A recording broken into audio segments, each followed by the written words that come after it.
Hello, everyone. My name is Margaret Walsh. I am so excited to be joining you. I'm the founder and director at Secret Garden Educational Pathways, and I've been a special education professional for over 5 years now. Super exciting, and it's amazing work with these students.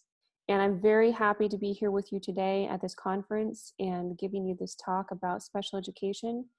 Part of it is inspired because I've been talking with so many families recently who have the same question. Um, and they have the same experience. And a lot of families are also new to homeschooling this year with the whole coronavirus. And I just wanted to give this talk about special education homeschooling because a lot of families, the question is, can we or should we homeschool if we have a student who has special education learning needs? Because the schools say, oh, if you have a student who has special education, we're the only ones who really have the resources that you need to support your student. And I would say that 90% of the time, based on my past experience working with families all across the country, is that 90% of the time you can homeschool your student with special learning needs. And it's a really beautiful thing because they're at home, they're comfortable, they're loved, and they actually do benefit from working at home. So I just wanted to reassure you and give you the tools that you need so that you can educate your student at home. So my talk is called The Four Pillars, Bringing Awareness of How to Truly Help Your Student with Special Learning Needs in a Homeschooling Environment. Like I said, it is something that families can do by educating their student at home, even if they have a special learning needs, because there's a lot that you can do at home. Okay. So several years ago, I broke my arm really badly. It was my left arm. I broke it at the elbow. I needed surgery. I have a couple pins in it right now. Um, and I had months and months of physical therapy afterwards. It was really painful. I hated the physical therapy. They would put those little electrodes on my arm and they would stimulate it that way to get the circulation going. And they had stretches. The stretches were the worst, especially when the physical therapist came over and stretched my arm and just, oh, that was awful. Even thinking about it makes me cringe. And then all the exercises they had me do to strengthen it because it was a fairly bad break and they didn't think that I would get full range of motion back. And even I went back to the same physical therapist a year or two later, and I said, okay, now that I'm not in the sensitive time of currently having a broken arm, tell me how bad it was. And he looked up the file and he said, it was bad. We didn't think you get full range of motion back. And thank God I have full range of motion now. I can use my arm like an arm.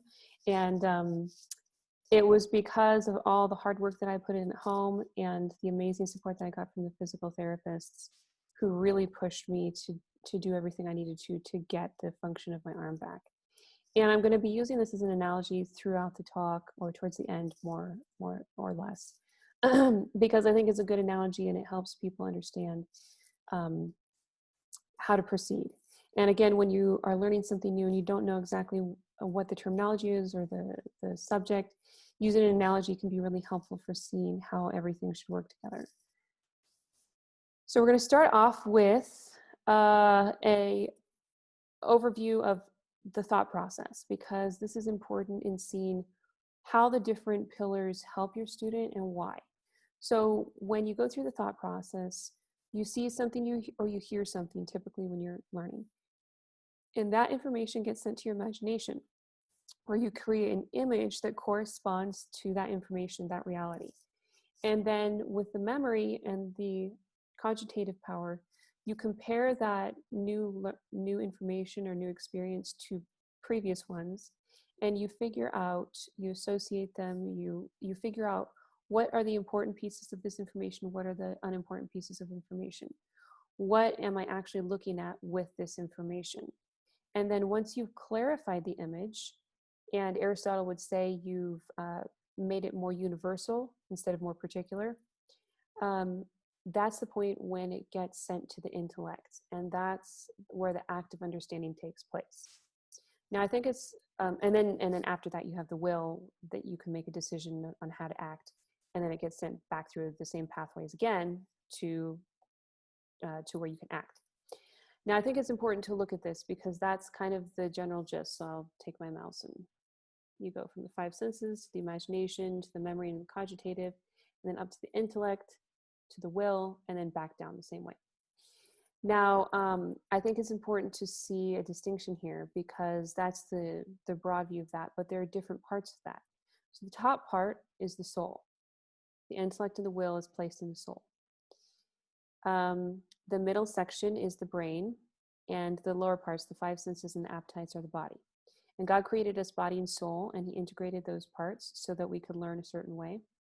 And everyone, to the extent that they're able to, learns in a similar manner. So even for students who have special learning difficulties, they will learn in a very similar manner, even if they're not utilizing all those parts very well. And I think this is really amazing because the soul is immaterial. So any of the learning difficulties are not going to occur in the soul. The learning difficulties are going to occur in the brain or the senses, basically in the body.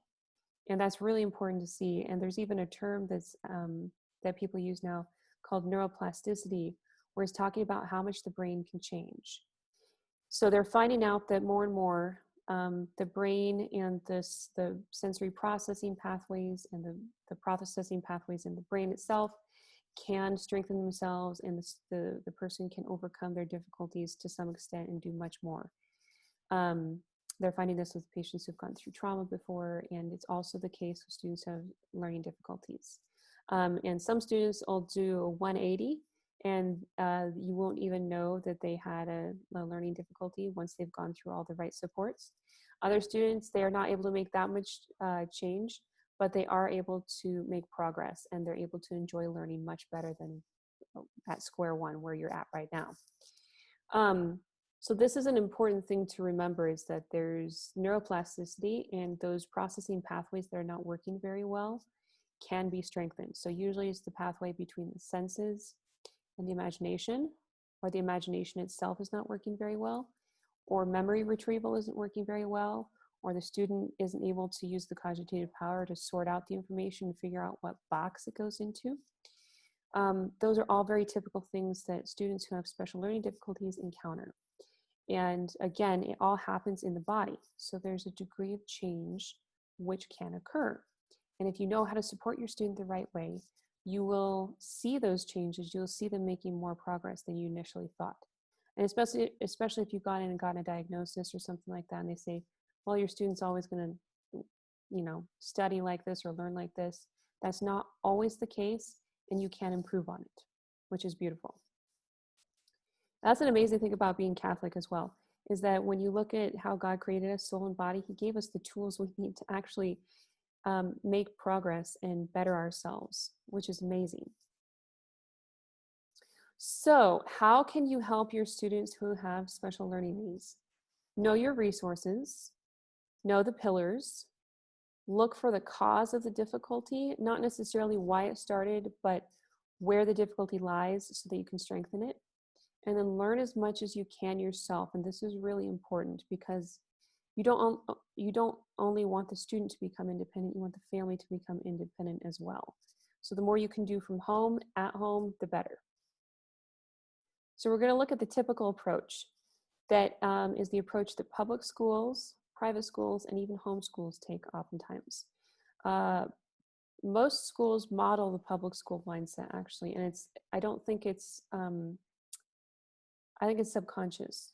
I don't think it's on purpose necessarily, but the public schools set themselves up and say, we're the only ones who know how to deal with this. And it's not necessarily the case. But what all these schools do and what they recommend to families, what a lot of families just stick with because they've recommended this, is that you accommodate the students' learning needs. So if they can't read something, well, maybe you can get an audiobook. You modify the curriculum. So if they can't do all 20 math problems, they can do 5. You give them extra time for subject tutoring, so they spend more time doing math than they do other things, 2 hours versus the 1 hour that's typical for students. Or you give them extra time for test taking, different things like that. It's just modifying the work so that they can do at least some of it.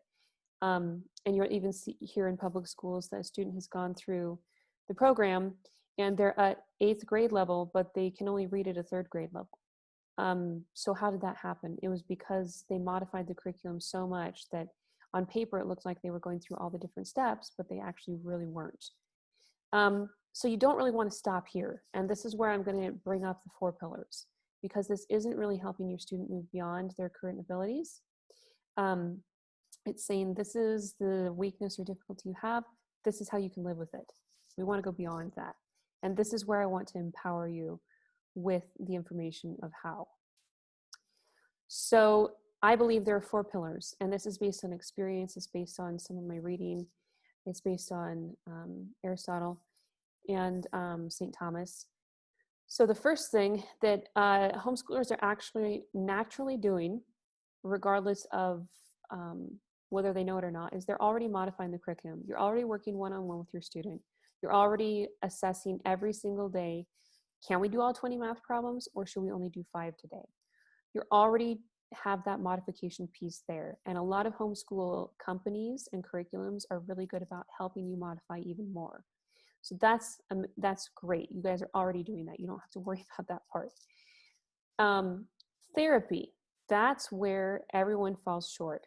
And I think this is a huge, huge missing piece in the success outcomes for a lot of students, because the therapy is what helps build those weaknesses back up. If you have a weakness somewhere, you have to strengthen it as much as you can. We'll go through the different therapies later, but if you don't have the therapy piece, you're only modifying, you're not really supporting your student by helping them build up their processes and move beyond their weaknesses as much as they can. So therapy is really key. A lot of the schools don't do it because it's expensive. It takes away from the time that they have in the classroom. But if they actually put more effort into therapy, they'd probably see better results. And this is something that, since you're already doing modification naturally at home, you have more time to focus on this aspect as well, which is great.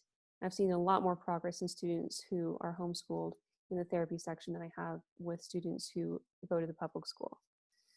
Nutrition. This is another component that not many families look at. Some families do, and when I work with those families, I see better changes than families who don't. And it can be easy to say, this is a really difficult area. It's easy to just, slap together peanut butter and jelly sandwiches for a family of 7, 8, 9, or 10 kids.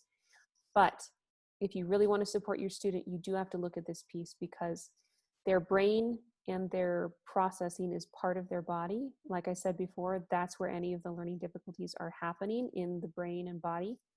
So if you want to help support that, the underlying foundation for any kind of strength is nutrition. If you don't have good nutrition, you're not going to be able to function very well in the body that God gave you. And that, you could even bring up the example of someone who gets broken bones very easily. That probably means they have different mineral deficiencies, and they might be drinking too much soda. So again, with students who have learning difficulties, behavior difficulties, autism, anger management, things like that, nutrition plays a pivotal role. And it's, again, another pillar that you can do in your home. You don't have to have someone come in and help you with it. You can do it at home. And it's something that needs to be looked at. And then faith.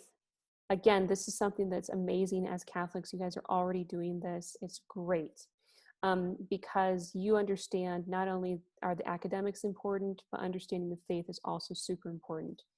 And that's something that I love to keep in mind when working with students, is that we work with stories that have faith foundations, because the more you can learn about the faith, the better. It's what we're here for. God created us for heaven. We live in this world, but that doesn't mean we can't learn about faith.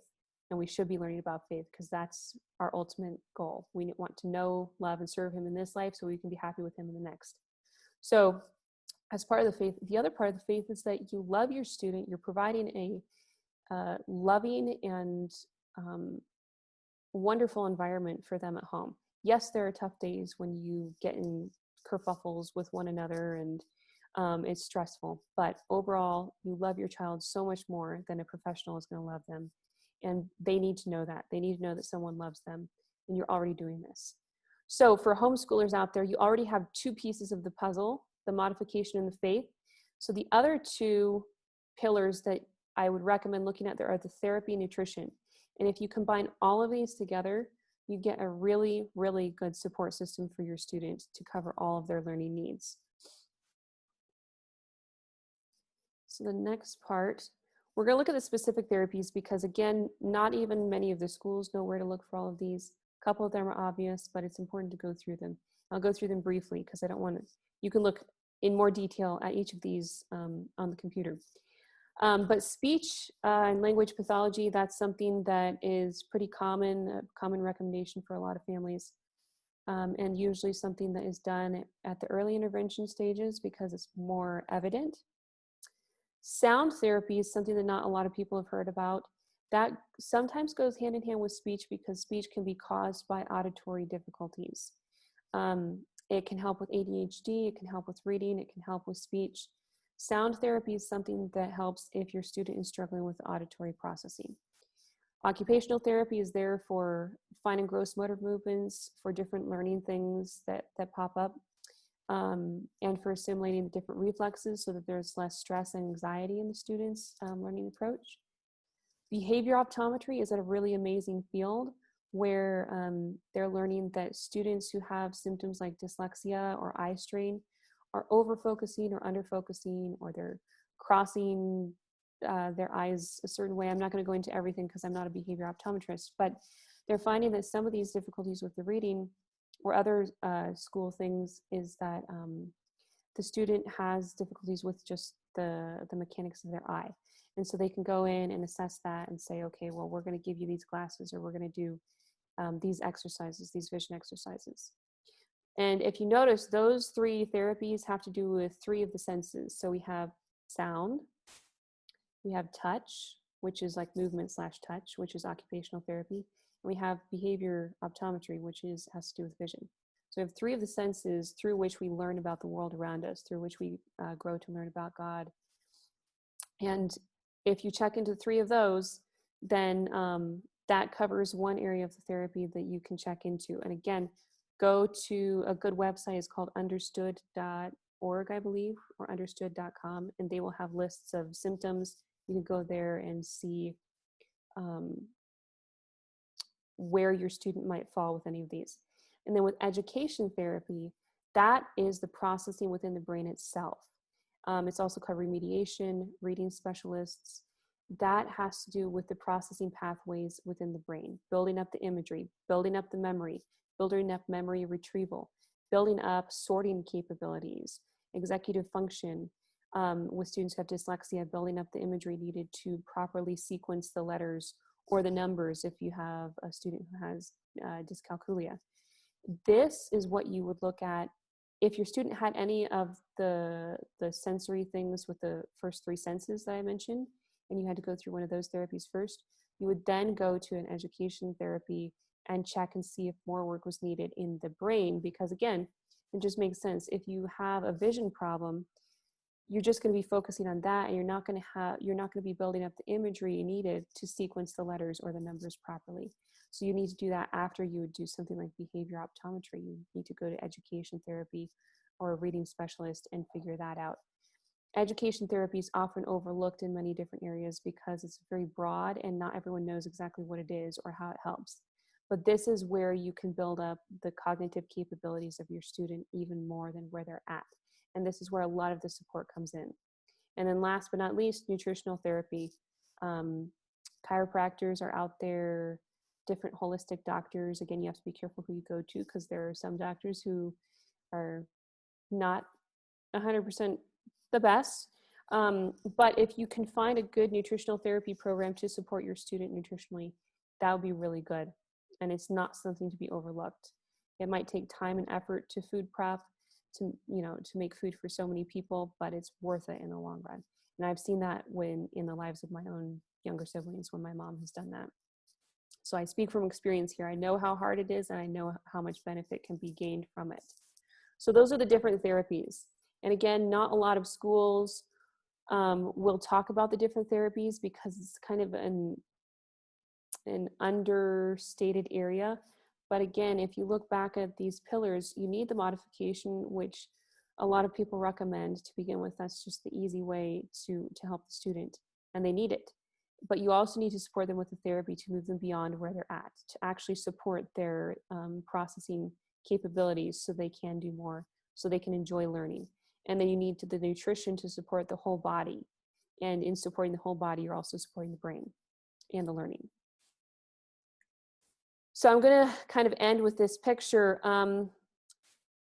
Going back to the physical therapist idea, if you just do the modification, it would be like a doctor saying, oh, you have a problem with your knee.